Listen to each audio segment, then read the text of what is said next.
With KGW and KGW Plus, coverage that alerts you to what's coming and how it will impact you. Watch extended weather coverage on KGW Plus.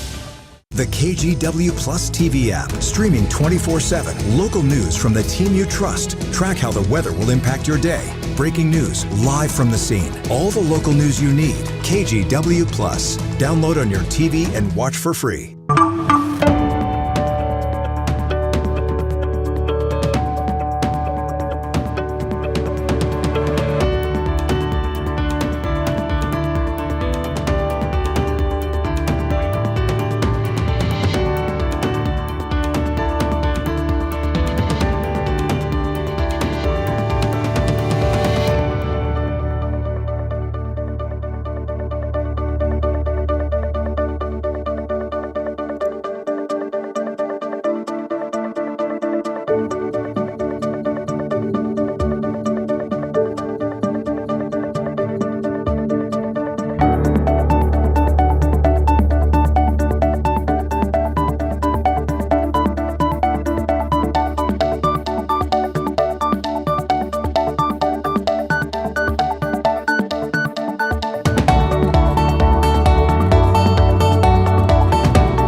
We have now issued a weather impact alert. We could expect conditions in some parts of our area to change drastically pretty soon, right? And very quickly, yes.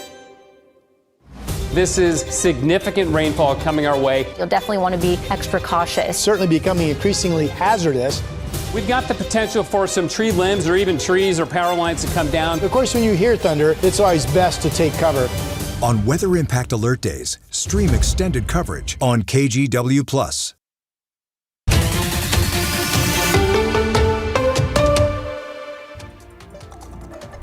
Thanks for joining us. I'm David Mulco. Our top story at 5:30, the Portland response to a nationwide day of action as hundreds of students across the metro walked out in protest of immigration enforcement and tactics across this country. Those we spoke to all had different reasons for why they took part. My parents are immigrants. My grandma immigrated here 30 years ago, and I'm going to be the voice my grandma would expect me to be and defend my people and my family. Like, it's important for everyone to show our voices, you know, like, if you're a student, if you're an adult, you know, anyone, you got to just say what you think, you know? Well, speaking of that, we're also hearing from local businesses that shut their doors today in order to send a message to the federal government. Catherine Cook has that story. At Ice Queen in Southeast Portland, Rebecca Smith works hard to grow her vegan ice cream shop, especially this time of year. January is slowest month for like any restaurant. So why then, on a Friday, one of her busiest days of the week, would she and her employees agree to close up shop? They're joining a national strike, urging people to skip work, shopping, and school in order to protest ICE. There are bigger things at play here and bigger questions than like my business. It's just about human dignity. The strike comes after federal agents killed two people, Renee Good and Alex Preddy, in Minneapolis, spurring protests nationwide. I hope people come out in droves. I hope we see record numbers on the streets, not just in Portland, but across the nation and across the world. Cyrus Ichiza is executive chef at Jade Rabbit. Despite calls to close, his restaurant is one of many that will stay open Friday, unable to bear the financial strain that closing would create. He's grateful for his customer support and for anyone standing up against ICE. We're going to do what we can to stop this machine, to stop what's going on out into the world in whatever ways that we can. It isn't necessarily about who's wrong or right and what action it is. It's just that every single one of us is taking an action. Back at Ice Queen, customers who dropped in Thursday meant just a little bit more. We need to bring a voice to everything that's happening and the injustice that's going on. One last ice cream before the ice out. Catherine Cook, KGW News. All right, let's switch to a live view over the Rose City from our Wells Fargo sky camera, where the rain is tapering off and the clouds are still hanging out, though it sounds like dry days, sunshine, and potentially a record-breaking high are right around the corner. Celine Stevens is here with a first look at your weekend forecast. Happy Friday, Celine. Happy Friday, David. Yeah, we're looking at a pretty nice weekend, especially on Saturday. And right now, taking a live look at that Wells Fargo Tower sky cam 40s right now, 48 degrees. We're still seeing some of that rainfall, but things are starting to taper off. Taking a live look at our radar, once we got to later in the afternoon, that's when we started to see more of that rainfall really coming down. But you'll see over the last 30 minutes or so, things have really started to thin out a bit, and we're starting to see some breaks in that rainfall here in Portland. That will take us into our Friday night. And so looking at temperatures right now across our map, 48 here like we saw, 47 in Troutdale, upper 40s in Hillsborough. Along our coast, we're seeing those temperatures in the low to mid 50s. And so as we get into our weekend, here's what we need to know. We're looking at near record-breaking warmth come Saturday. 62 degrees back in 2020. That was the record. We're forecasted to hit 61, so we're pretty close. Showers do return Sunday, and then we're dry most of next week. And so here's what we're looking at. Saturday, expected to hit a high of 61. Sunday, temperatures dip down a little bit to the 50s. And then Monday, chance of rain still in the 50s. After that, it's 60s. We'll talk more about it coming up. It's looking like spring in February. Wow. Thanks, Celine. The agreement we reached today did precisely what Democrats wanted. It separated DHS from the other funding bills so we can overhaul DHS to rein in ICE and end the violence. Well, Senate Minority Leader Chuck Schumer there after the Senate overwhelmingly passed a budget bill. While the agreement funds most of the government through September, DHS and by extension ICE will only be funded for 2 weeks. That would allow time for negotiations. The House will vote on the bill, by the way, on Monday. Journalist and former CNN anchor Don Lemon was released from custody today after a federal court appearance in Los Angeles. Lemon faces several charges tied to his coverage of an ICE protest inside a church in St. Paul, Minnesota 2 weeks ago. He is now accused of conspiring to violate constitutional rights and violate the FACE Act, which bars interfering with someone's First Amendment right to religion. Lemon says he is not guilty and told supporters he will not stop covering the news. The First Amendment of the Constitution protects that work for me and for countless of other journalists who do what I do. I stand with all of them, and I will not be silent. I look forward to my day in court. Another independent journalist who live streamed that protest was also arrested and released today. Well, the Justice Department has released another massive tranche, 3.5 million files related to the late convicted sex offender Jeffrey Epstein. Officials say the latest release fulfills requirements under the Epstein Files Transparency Act, which required the department to make the files public. The law gave the department a December deadline, but DOJ officials say the agency needed more time to review and redact what they call sensitive material. Federal safety officials say retired NASCAR driver Greg Biffle, who grew up in Clark County, was not flying the jet that crashed last month, killing him and 6 others. The NTSB's preliminary report says an experienced pilot was at the controls, but no one on board, including Biffle, was qualified to serve as a co-pilot. Investigators say Biffle retired airline pilot Dennis Dutton and Dutton's son Jack noticed gauge malfunctions on the Cessna C550, including the pilot's altimeter. The crash occurred as the jet attempted to return to a North Carolina airport. Biffle's wife, Christina, and their children, Ryder and Emma, along with friend Craig Wadsworth, were also killed.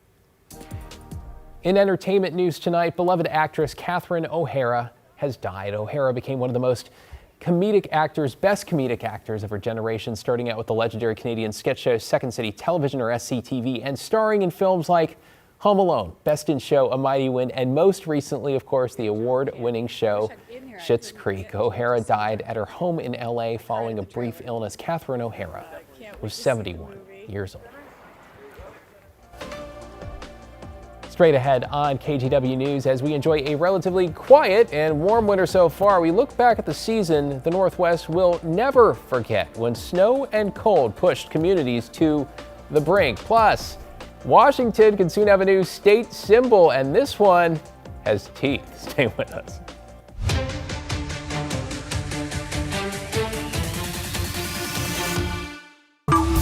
The KGW Plus TV app, streaming 24/7. Local news from the team you trust on your time. Track how the weather will impact your day. Certainly becoming increasingly hazardous. Extended, continuous coverage of breaking news live from the scene. That snowpack is still heavy. Go deeper with in-depth interviews and exclusive reporting. All the local news you need, live or on demand. KGW Plus. Download on your TV and watch for free.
We have now issued a weather impact alert. We could expect conditions in some parts of our area to change drastically pretty soon, right? And very quickly, yeah.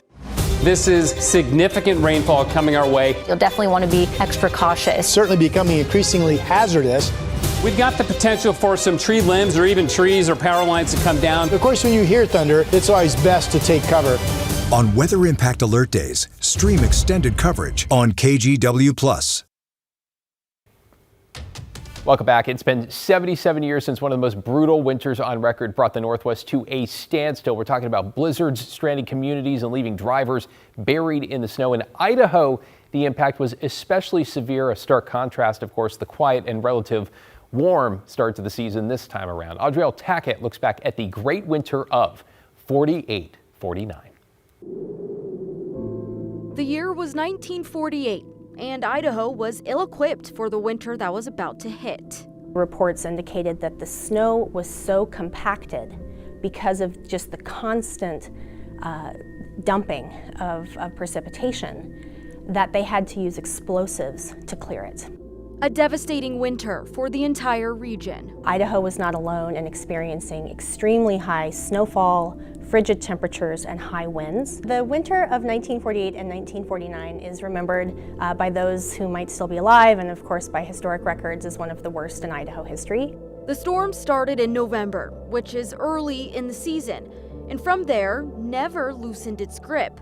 State historian Hannah Lori Hine says for 13 weeks, snow fell across the region. The worst storm, however, happened in February of 1949, and that's really where we start to see snowfall accumulation that was untenable. The snow measured in feet, winds gusted up to 40 miles per hour, and temperatures dropped to 20 to 30 below. You don't have the opportunity to recover from one storm before the next one hit. Roads vanished, trains stopped, and people were running out of heat. Moscow was 3 days away from being completely out of coal.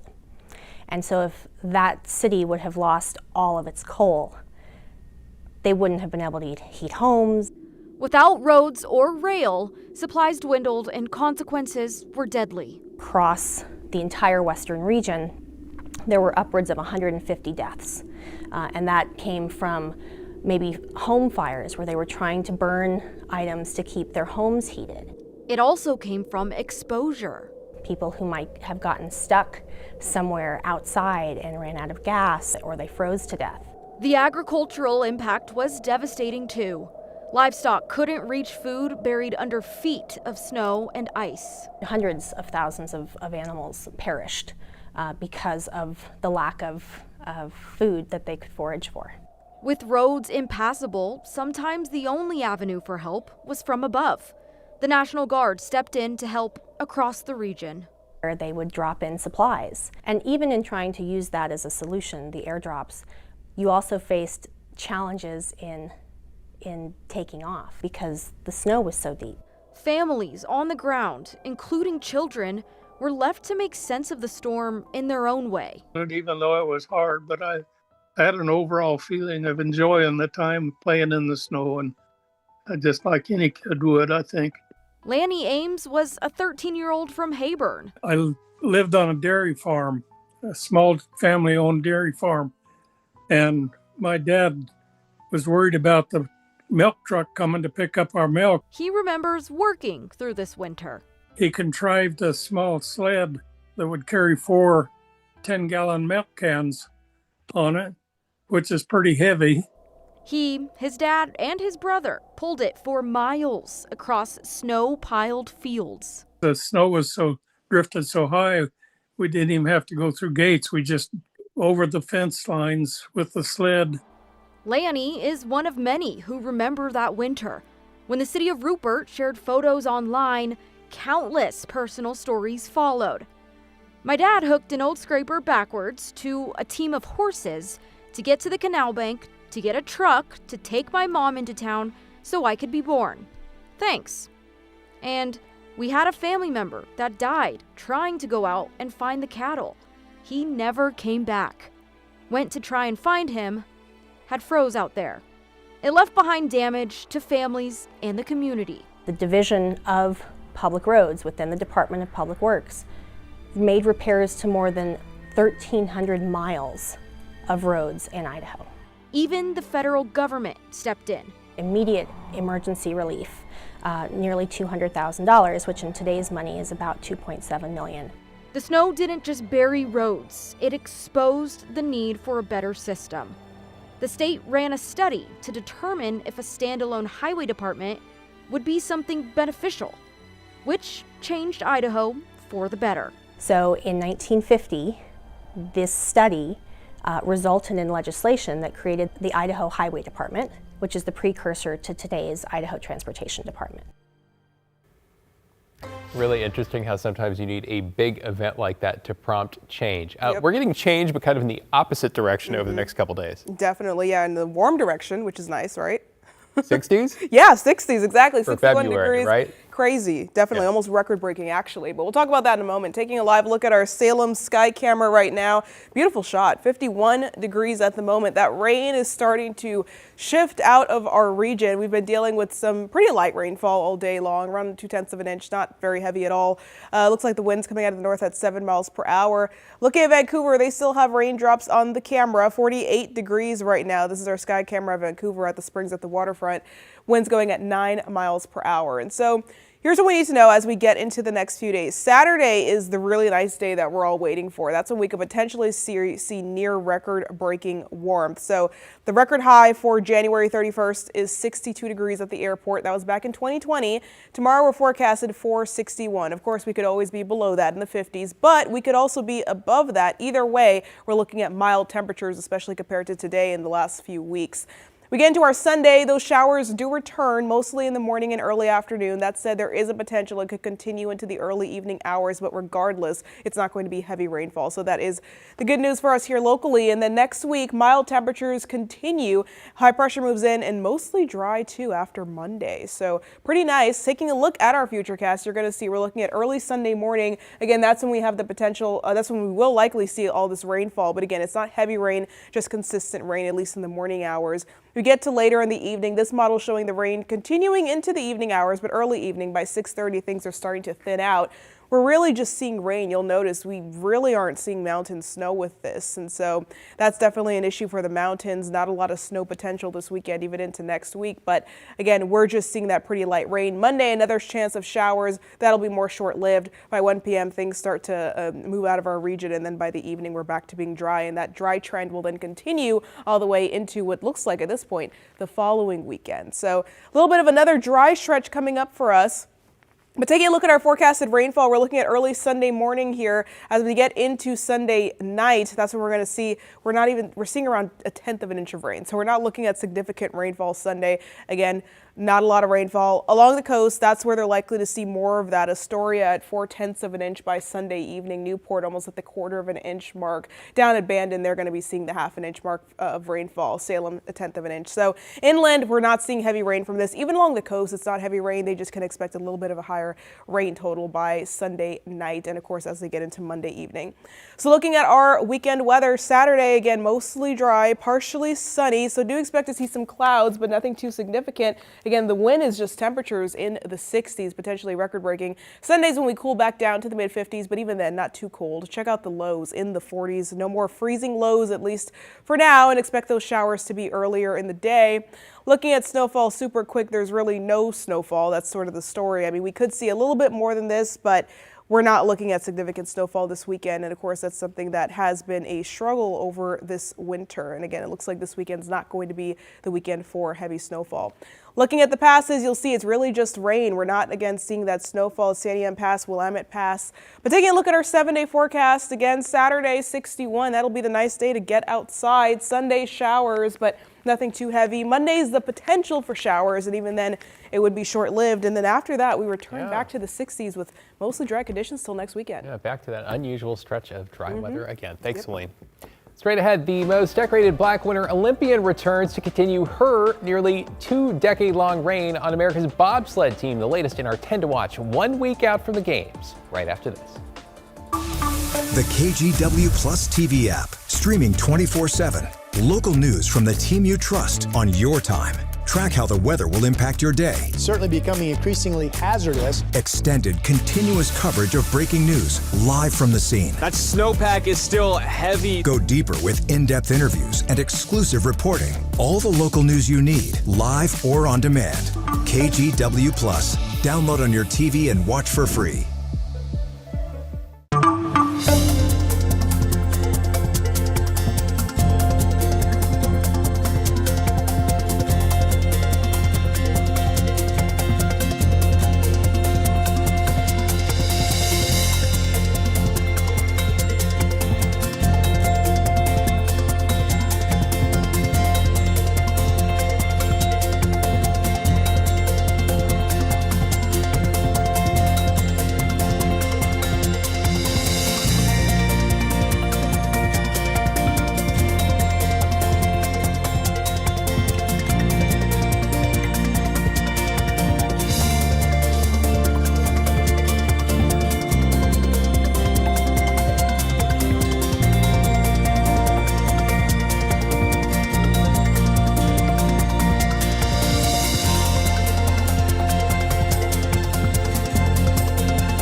The KGW Plus TV app, streaming 24/7. Local news from the team you trust. Track how the weather will impact your day.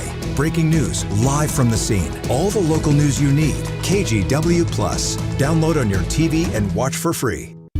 On Weather Impact Alert Days, stay informed, prepared, and connected with KGW and KGW Plus. Coverage that alerts you to what's coming and how it will impact you.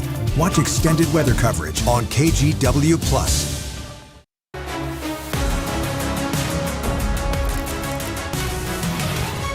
Here we go. We are 1 week out from the Olympic opening ceremony, and tonight in our 10 to watch, we are zeroing in on bobsledder Alana Meyers-Taylor, who you might say is redefining longevity and what is possible when it comes to an Olympic journey. Cheryl Preheim has her story.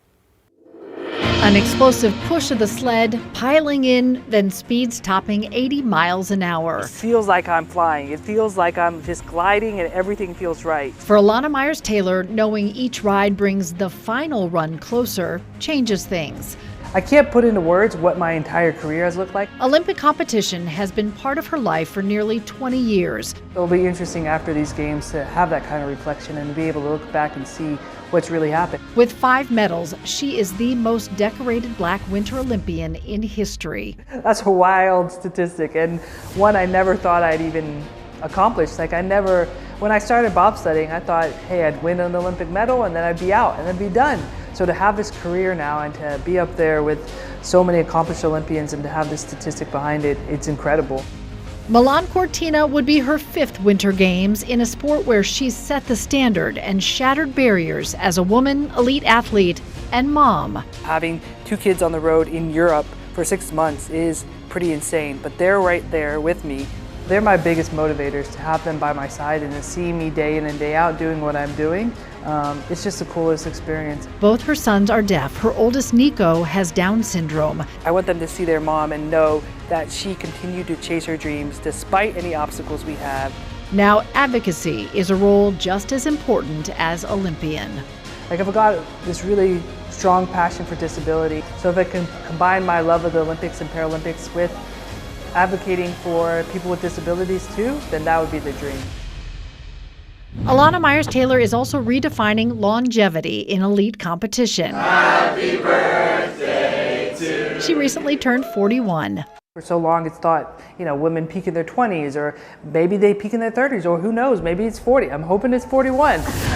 She sees her experience as an edge. It gives me a lot of confidence going into these games in particular. You could say Milan Cortina is a bonus Olympics. Alana almost retired after Beijing, but felt the draw back to the track with big goals. I think the only goal you could set is 2 gold medals. I'm going to do everything I can to make it possible.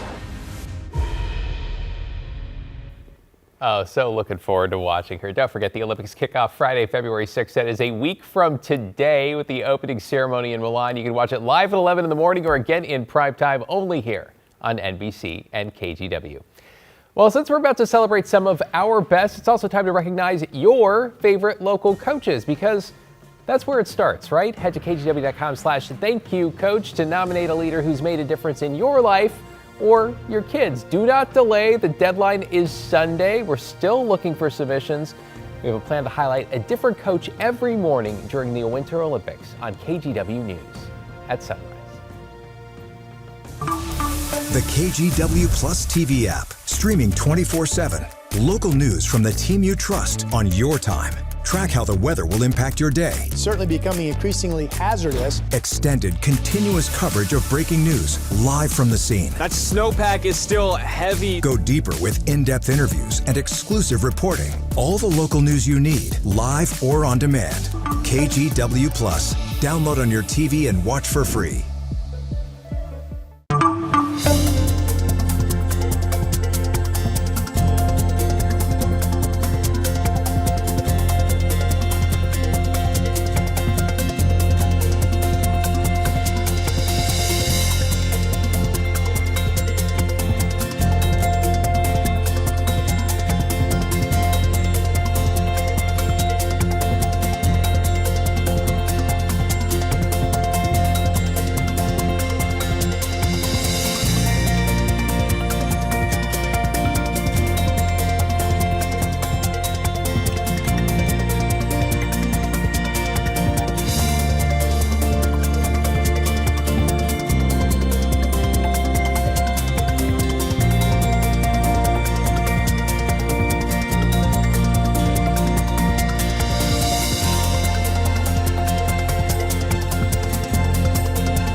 The KGW Plus TV app, streaming 24/7. Local news from the team you trust. Track how the weather will impact your day. Breaking news live from the scene. All the local news you need. KGW Plus. Download on your TV and watch for free.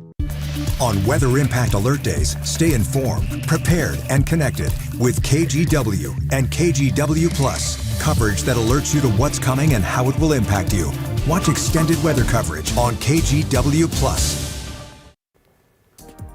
Well, it looks like Washington could soon have an official state shark. The blunt-nosed six-gill shark, also known as the cow shark, that's easier, right? It's a species commonly found in coastal waters and in Puget Sound. Turns out several people who testified in favor this morning were not old enough to vote. Because the six-gill shark lives in Washington waters, I think we should get to keep it like finders keepers. If we don't choose it, another state could, and that would be a missed opportunity. The six-gill shark is ancient, strong, and unique, just like Washington. That's why it should be your state shark. Thank you. Ancient, strong, and unique, and a little finders keepers in there as well. The bill has until next Wednesday to advance out of committee. Stick around for another full hour of local news and weather that's coming up in just 2 minutes. In the meantime, let's check out the view from our seaside sky camera. Beautiful evening at the coast. Your top stories are straight